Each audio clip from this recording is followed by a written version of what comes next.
We're talking about James Garner. Yes, I was saying that the Rockford Files set was so amazingly wonderful and happy. So when you realize you're waking up in the shower that I'm going to go to the, you really were happy. And that was the reason I was singing. Um, when I look back, I find the scripts that came my way to direct, some of the best of them came in Rockford. It was truly intelligent script. And the whole organization was wonderful to work with, and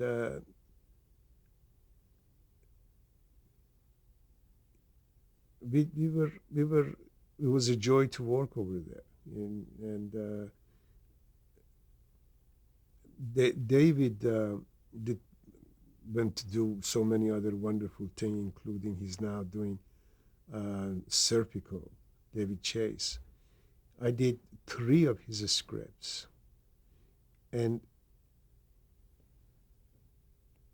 in truth of matter, the very idea of Serpico, of a mafioso family, and we did it in one of those episodes, which is this guy that his father, his uncle, everybody is in mafia, and he's now running the mafia. His father is in the crazy house, and is trying to, he's going out of his mind and trying to put a hit on him. And he says, what did I do wrong? I go to the church. I pay my taxes. I skip to the city of hope. It happened that my business is this. Not that I chose it. They, gave me this. It was a wonderful character that we did in one of the episodes. So that was truly the mother of Serpico, which both of them were created by David Chase. So yes, it was everything they did and wrote for me. I enjoyed, and it was a very good. And working with the James Garner was wonderful, and it was a good time doing that show. Really good time. You're talking about Sopranos, David Chase? Yeah, Okay. yeah. Soprano. I said the Soprano was exactly the same thing that we did it, but he expanded it and made a whole series out of it. I said Serpico? No, Soprano. I'm sorry. How was James Garner to direct? See, Jimmy was so much this character that he knew his strength as well as his weaknesses. And certain thing you cannot do with James. James cannot run because his knees was shot. But you don't need to do that.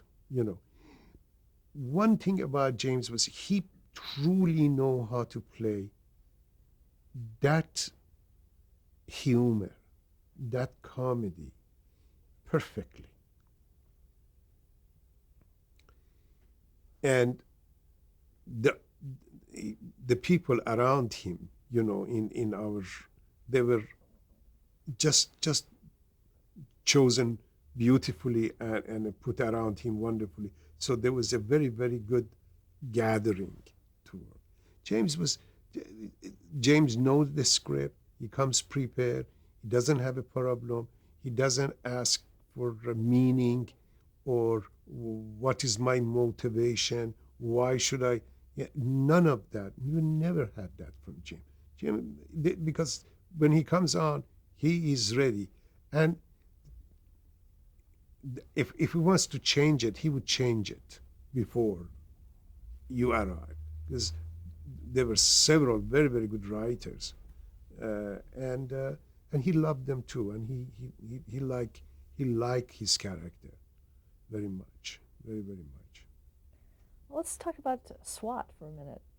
You had directed some episodes of that series. Yes, the SWAT, the only memory I have with that, we went to East LA to a location of a kind of the black neighborhood. And so they said fine. And everything was okay that we're going to come tomorrow. And it started, you know. And it says, what's the name of the show? It says SWAT. No, no, you cannot use my house.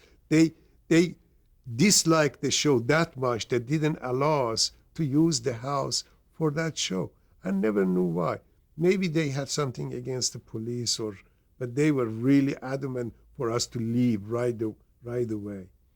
My memory of the SWAT, and most of those police things, Starsky and Hutch, and all of that was police story, and policewoman. It was formula, and you go out and you shoot, and it wasn't. Your luck if you get a good script, that have, and you can cast it nicely, and you go and deliver it. They didn't left any big memories in my mind. I knew when I was doing Starsky and Hutch,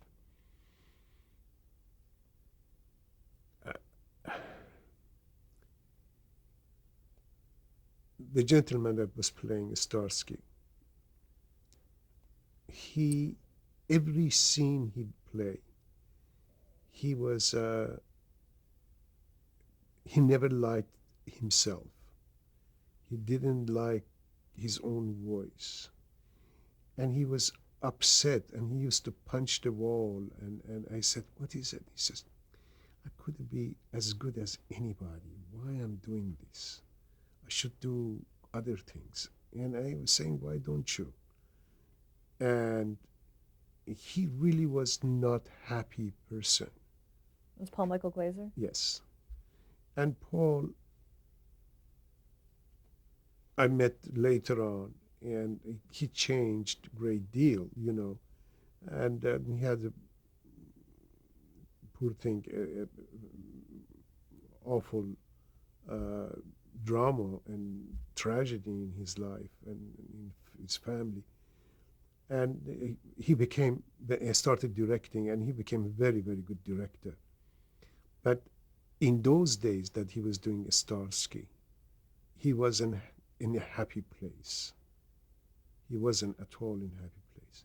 As a director, how do you handle that when you have an actor? See, you try to help in the best of you can. See, I learned to be a good listener to them. And if I say I can help you on that, be sure that I can deliver. And especially when it comes to the ladies, they have so much to tell you, and you were confident as well. And it was important that they trust you. And once they did, then you can deal with them on a different level. Do this. And you ask them, and then you say, I'm watching you. And you do watch. And you really become a mirror. You correct them. You retouch them. You be over there. There's sometimes they don't need anything, but just walk to them and put your hand on their hand. And you said, focus, be with me. And that's it. You don't need to do anything. You don't need to shake him. But men are different. They have to feel that you care for them or to what they is not you doing that to get this shot and get out of it, but you're going to stay there. and tomorrow you're going to stay there for them, and so forth. And when they find that, that become a good relationship. Um, see, when you're doing a episode, you're together about a week, 10 days, 7 days, whatever. But you're doing a movie of the week, or you're doing a feature, you are with them for all the time, and you became a family, and you're less with your own family than you're with these people, and then you become your intermingle everything, your lives together, and then is the end of the project, and everybody say goodbye and go home, and they cannot let go, and they miss you, and they call you, and they hold to you, and they try to find a project that's for them and for you. It became a strange thing. It's very difficult to say goodbye and go away, as long as they know that you don't go away. You're there for them, if they need you. So it's a very strange situation, a strange thing. I was telling you earlier, Opman had this kind of thing that he wants the focus of everybody. He takes he loves to go to location, and have the entire crew with him, and actors, and he likes not only during the day that they're working together, but they have dinner together, they go to movies together. They just constantly they be focused in one, and he, he does that because he felt that that's serving the project better in that way. Anyways,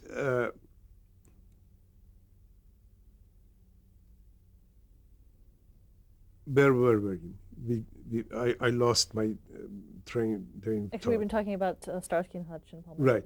In the case of Michael, he was not happy where he was, and he didn't.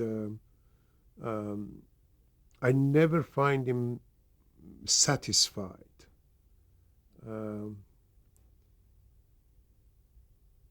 But the other gentleman, David Soul, he comes and deliver, and he was happy about it. He was every day was happy about it. Did you work with Aaron Spelling? Yes, I worked with Aaron many things. My goodness, I cannot count them. I think the last thing that I worked with him was Models Inc. But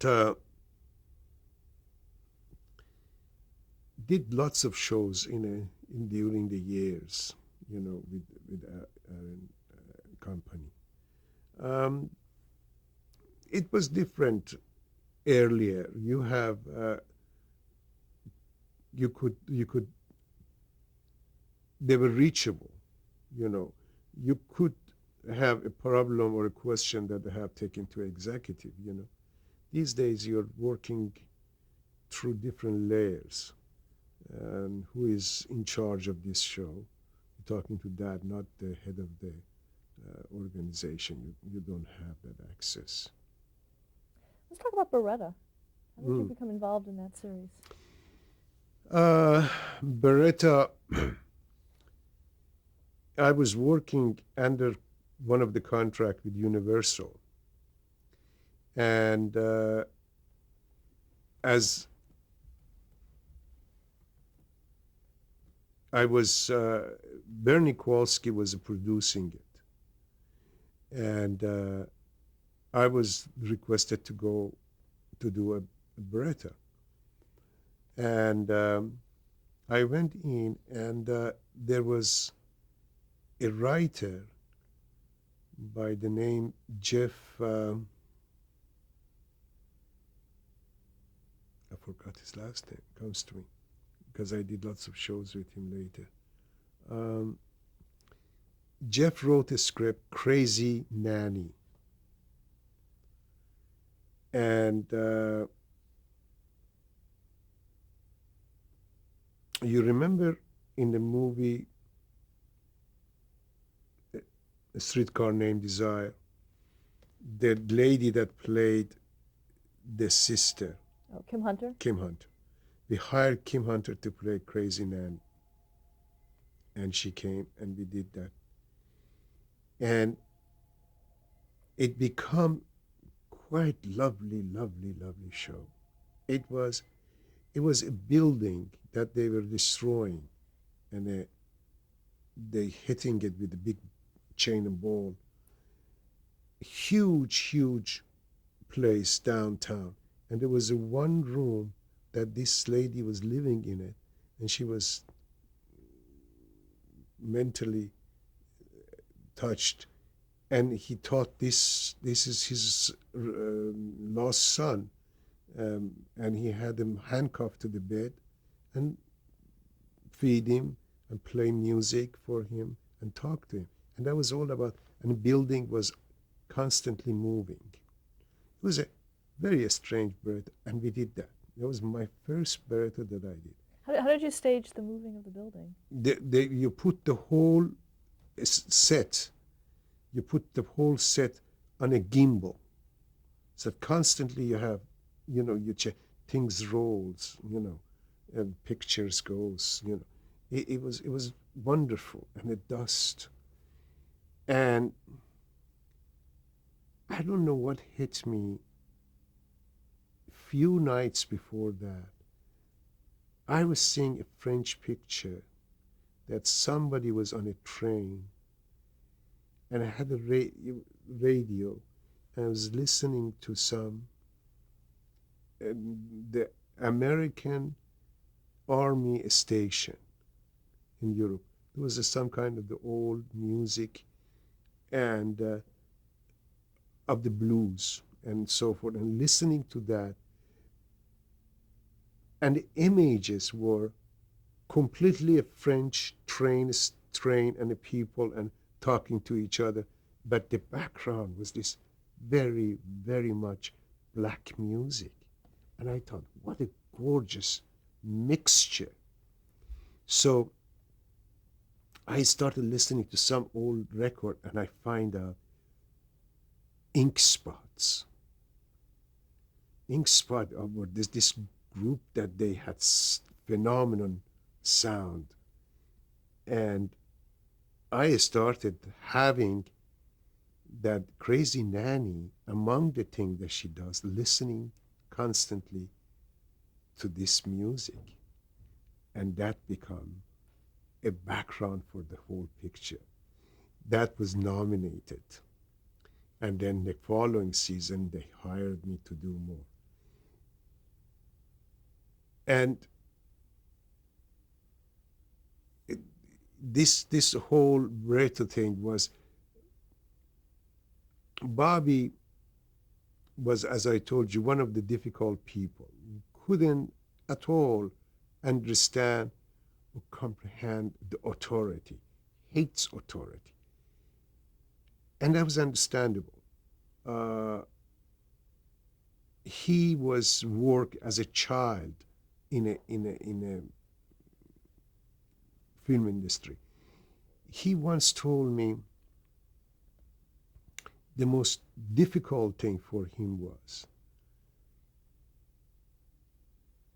that all these horses charging toward him, and they putting him on a little pole. He's standing over there, and he's seeing the horses are coming.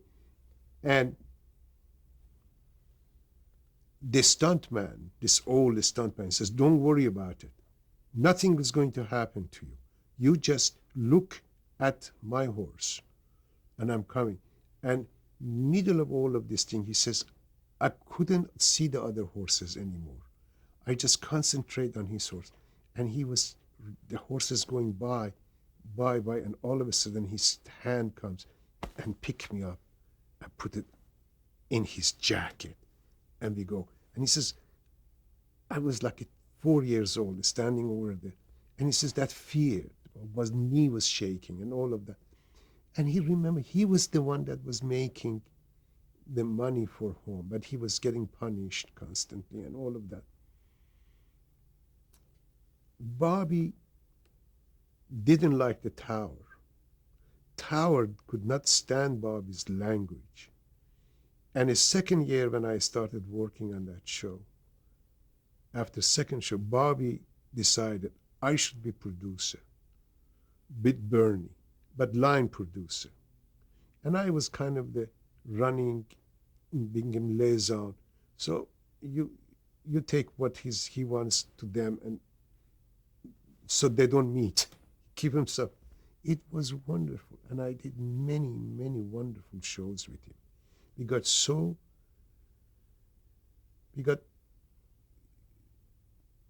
get along, totally get along.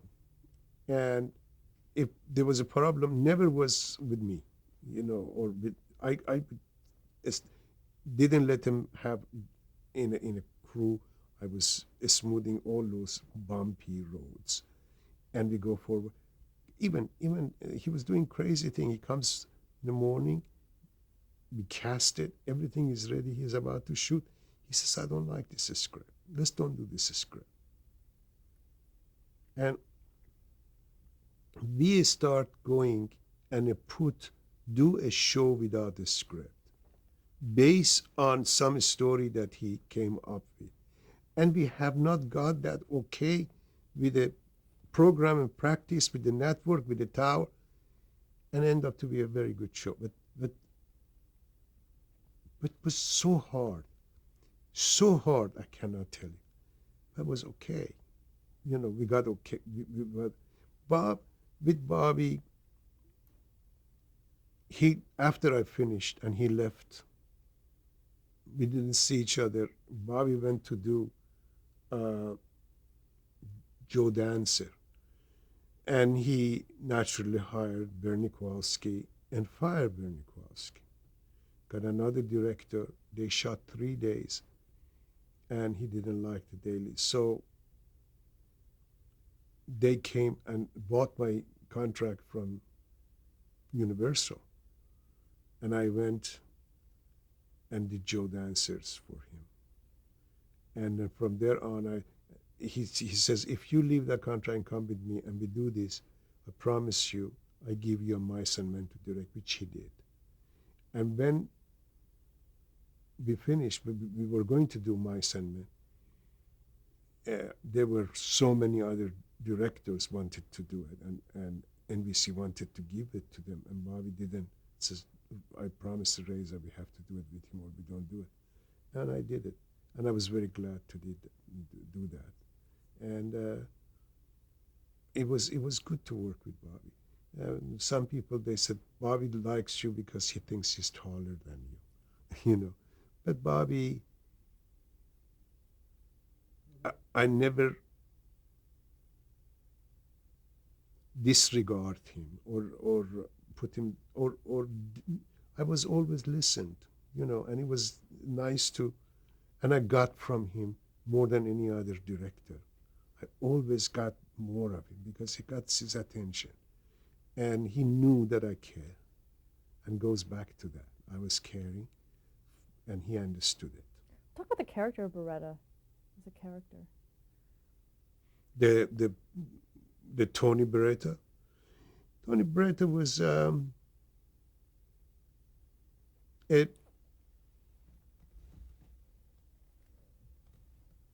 imaginary good guy, that he likes to do good things, and he has a heart, and he has very much like, for example, in a Rockford, he has his dad. Jimmy has his dad, and solve things with. Here he has this other guy, old man that lives, and they have this kind of a thing going on, and he has a boss that doesn't like him, and but he's a hard head, and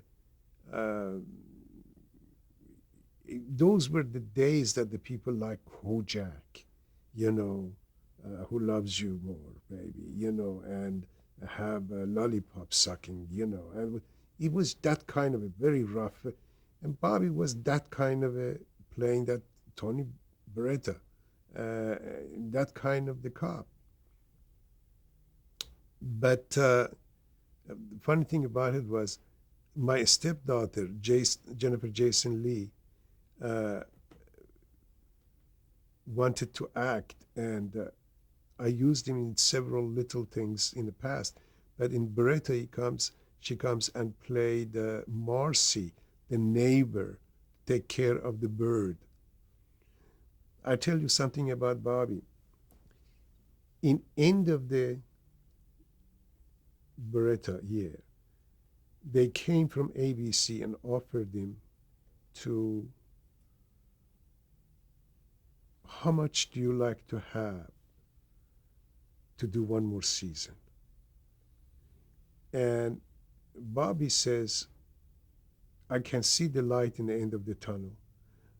I'm tired of this character. I don't want the bird shit on my shoulder anymore. I don't want, I want out. They said, why?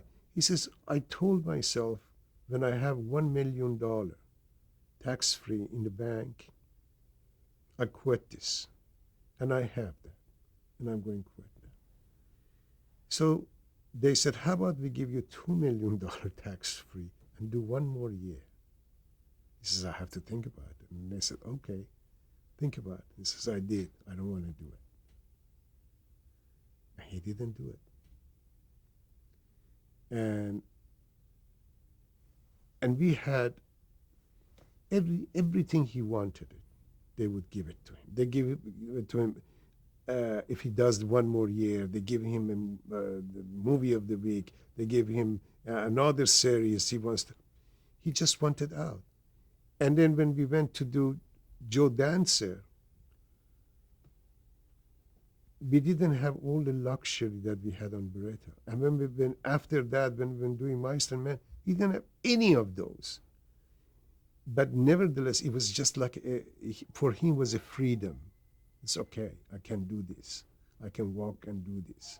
And the other we were under the thing of tower, shadow of the tower of Universal. Now we are having our own company, and it was that feeling that way. He was missing the features.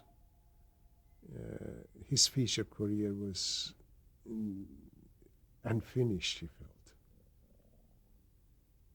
Stop there to change the tape.